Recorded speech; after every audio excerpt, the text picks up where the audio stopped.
Here's another common interview question. They give you a string and you should write code to examine whether the pairs and the orders of brackets are correct in this string. Let me show you. So we declare a string and set it to an expression like this. In this expression, we have an opening or left bracket followed by a closing or a right bracket. So this is what we call a balanced string. Now, what if we didn't terminate this string with the closing bracket?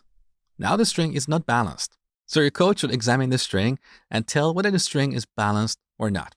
Let's look at another example. What if we had a closing angle bracket here? Again, this string is not balanced. What if we had a closing bracket here and then an opening bracket over here? Again, it's not balanced. Let's look at another example. Here we can have a balanced expression. We can also wrap this with another pair of brackets. Still good.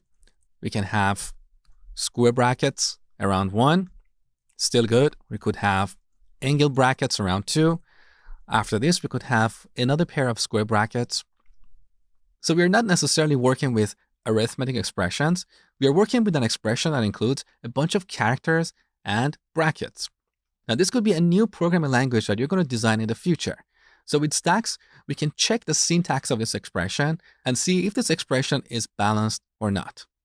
Now, how are we going to solve this problem? Well, we need to iterate over this string, get each character at a time. When we reach a closing bracket, we need to look at the previous opening bracket and make sure they match. So we need to go backward. Now, what kind of data structure can we use to solve this problem?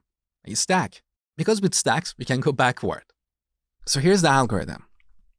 We iterate over the string, get each character at a time. If it's an opening bracket, it doesn't matter which type. We could have a square bracket or angle bracket. If it's an opening or left bracket, we need to push it onto top of our stack. If we get a regular character like 1 or space or plus or whatever, we ignore it.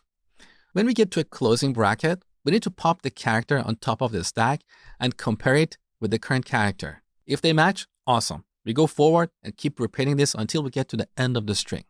But if they don't match, for example, if we had angle brackets here, we immediately stop and return false from our method. That's the basic idea. Now, I want you to spend 20 to 30 minutes on this exercise. When you're done, come see my solution.